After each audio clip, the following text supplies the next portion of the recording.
Each question carries 1 mark. There is no negative marking. Of course, if the spelling is wrong, the answer is wrong.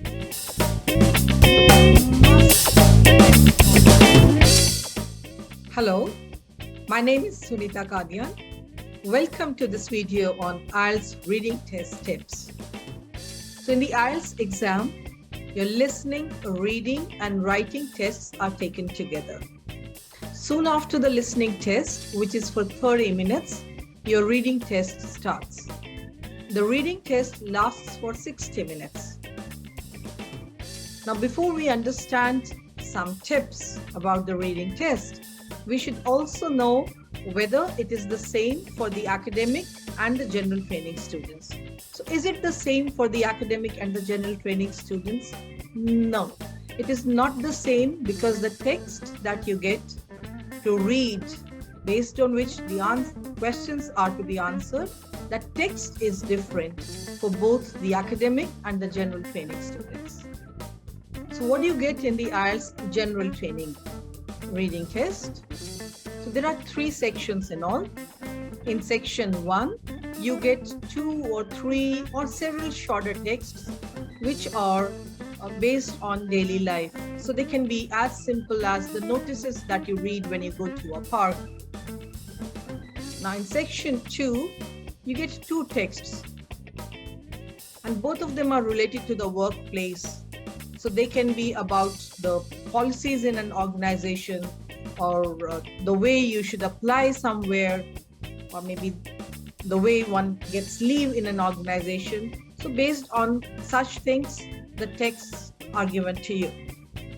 In section 3, there is one long discursive text. It's a longer one. This is the most difficult one for the general training students. It can be taken from a novel, from a magazine. So you should be in the habit of reading. Start reading the newspapers, novels. It'll be easier for you to attempt questions based on what you get in section 3. Now, what do the IELTS academic students get? In the IELTS academic reading test, also you get 3 sections.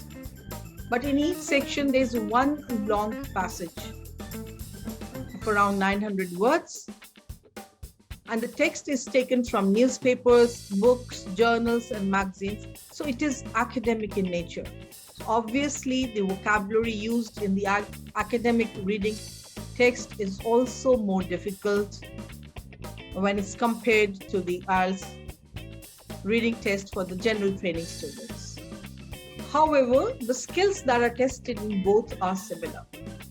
So you are tested for paraphrasing. Do you have the paraphrasing skills? Are you able to paraphrase the title, the subtitles, or the questions, the keywords in the questions? Because you do not get exactly the same words in the questions. The paraphrase is used. You should be able to understand a question and then look for its answer. You should be able to skim through the text. So when you get something to read, you do not move to the question straight away.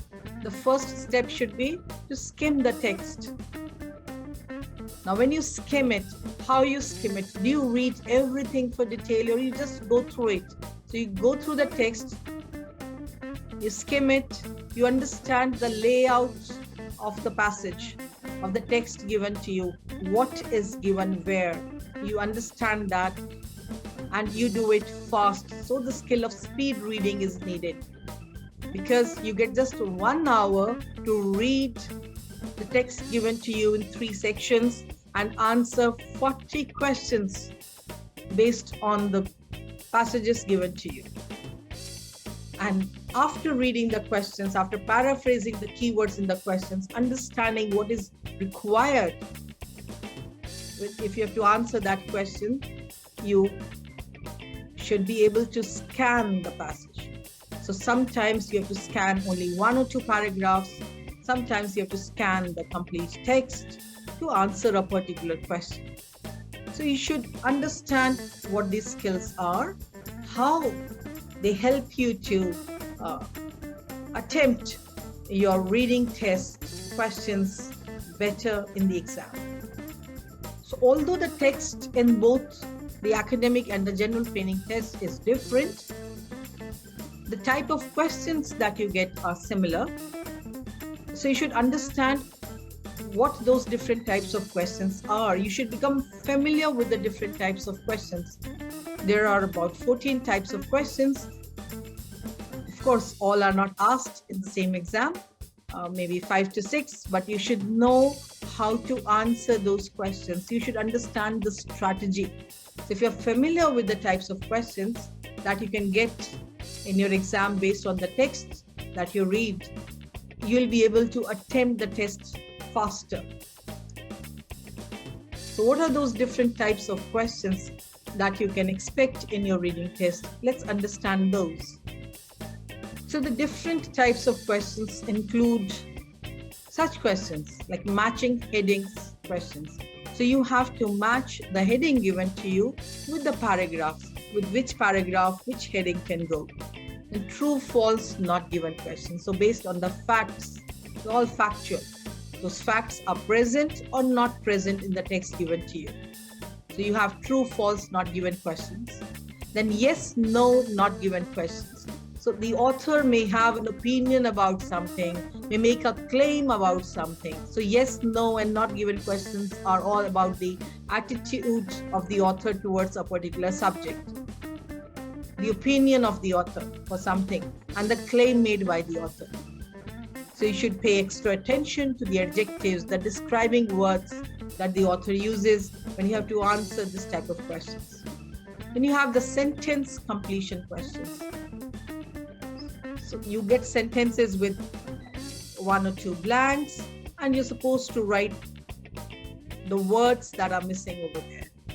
Now, when you get this kind of questions, sentence completion questions or notes, flowchart completion questions, you should be able to understand the complete sentence, and it should be grammatically correct when you answer, and whichever words you write in the answer are exactly the same as they are given in the text. So this is what you need to practice.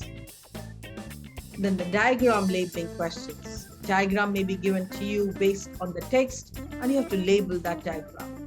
The multiple choice questions. So in the multiple choice questions, you have the question stem, 3 options are given to you, and you should understand which of the options given to you answers the question stem correctly. You get matching paragraph information questions. So there are different paragraphs, the longer passages. You get some information about each. Now what you have to understand is in such questions, matching headings, matching paragraph information questions, if there are 5 paragraphs, you may get 8 options. So you should be able to select out of those 8 options. 3 may be redundant. So you need practice for this kind of questions. Many students get confused in multiple choice questions, matching paragraph information questions, or matching heading questions. Then the summary completion question. So such questions can be based on the complete passage or maybe a part of the passage. And of course, choosing the title question. So if your passage does not have a title, understand that what it is all about, and then accordingly match the title. The table completion questions, short answer questions. So maybe in 1, 2, or 3 words, you may have to answer a question. Matching sentence ending questions. So a paraphrase of the sentence is given to you.